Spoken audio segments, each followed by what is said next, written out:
नमस्कार दर्शक बंधु पाणीपाग अपडेट रे आपनको स्वागत। दर्शक बंधु राज्यर विभिन्न अंचल में प्रबल वर्षा जनजीवन को संपूर्ण अस्तव्यस्त पुणी आसुची आहुरी वर्षा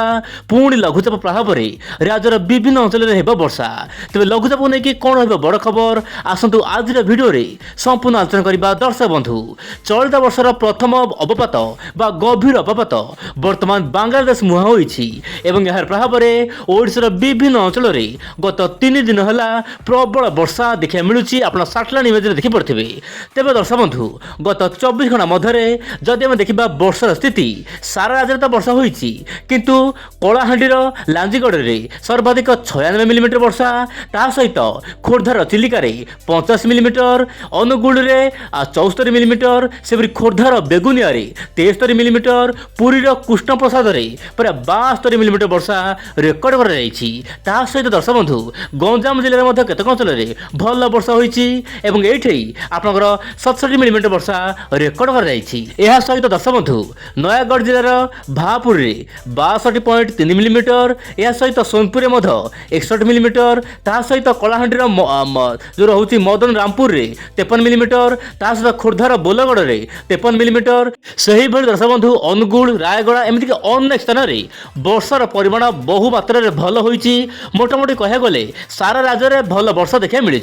किंतु आगामी 24 घंटा मध्य राज्यर विभिन्न अंचल में प्रबल वर्षा हेब। जगतसिंहपुर केन्द्रापड़ा भद्रक बालेश्वर मयूरभंज जिला को ऑरेंज अलर्ट रही यही सब जिलार स्थान स्थान प्रबल अति प्रबल एमतीक 20 सेंटीमीटर पर्यंत प्रबल वर्षा हो पारे। या सहित जो रोचे कोरापुट नवरंगपुर कलाहांडी ता सहित गंजाम गजपति रायगड़ा जिला को ऑरेंज अलर्ट रही यही सब जिलार स्थान स्थान प्रबल अति प्रबल वर्षा ता सहित किसी स्थान में झड़ वर्षा देखा मिल पारे बोली पाणीपाग तरफ ऑरेंज अलर्ट रही। यह सहित दर्शक बंधु पश्चिम आभ्यंतर ओडिशा सहित राज्यर विभिन्न अंचल में तुह को तुहा वर्षा देखा मिल पारे आगामी 24 घंटा मध्य। तेज वर्तमान वायुर चलन माध्यम आप देखिपे बंगोपसागर सृष्टि होता लघुचाप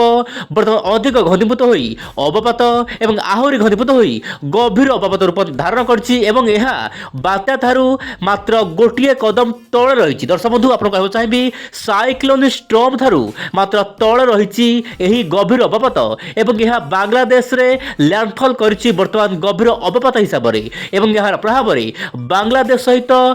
जो रोचे पश्चिमबंगर अनेक स्थान में प्रबल अति प्रबल केतक अंचल में एक्सट्रीम रेनफॉल हेब। या सहित उत्तर पूर्वांचल गुड़िक अति प्रबल वर्षा बा भारी वर्षा हो पारे। या सहित ओडिशार उपकूल जमी कहली केतक अंचल प्रबल वर्षा हेब किंतु यही लघुचाप ओडिशा आसवा कथा यह पूर्वांचल को कहीं गला। दर्शक बंधु वर्तमान समय आपंकर जो रोचे पश्चिमा वायु सामान्य बहुमात्रा स्ट्रंग रही से उत्तर पश्चिम परिवर्ते उत्तर उत्तर पूर्व दिग को बर्तमान जाऊँगी यार प्रभाव में आसाम मणिपुर जो रोचे सिक्किम नागालैंड यही सब राज्यर विभिन्न अंचल में बादल फटा वर्षा देखा मिल पारे। से दर्शक बंधु यही सब राज्यर विभिन्न अंचल को बर्तमान सतर्क सूचना जारी कर तेज धीरे धीरे वर्षार परिमाण कम जून 1 तारिख पागरे बहुमात्रा परिवर्तन आसो किंतु हल्का फुल्का वर्षा रंडमान निकोबर द्वीपपुंजर अनेक स्थान में वर्षा जारी रहिबो। दर्शक बंधु एबे देखिबा दर्शक बंधु ग्लोबल मॉडल जो रही जेपीएस मॉडल कौन पूर्वानुमान रहुची लघुचाप को लेकिन दर्शक बंधु बंगोपसागर सृष्टि होता लघुचाप घनीभूत हो अवपात रूप धारण कर बांग्लादेश आड़ को मुहाई किंतु यार प्रभाव में ओडिशा रे वर्षा होती देखु ओडिशा आंध्र प्रदेश केतक अंचल में वर्षा रहा सहित गोवा केरल आखपाख अंचल प्रबल वर्षा रही पारे किंतु देशर विभिन्न भाग जमीक पश्चिम भाग उत्तर उत्तर भारत में पाग सामान्य परिवर्तन आसो तापमात्रा बढ़िया सहित गरम गुड़गुड़ी जनजीवन को अस्तव्यस्त करें। तेज आगामी दिन पाणीपाग खबर पर आप निश्चय पर ओइंडिया चैनल सहित जड़ित हो रुहतु। आज नमस्कार जय जगन्नाथ दर्शक बंधु।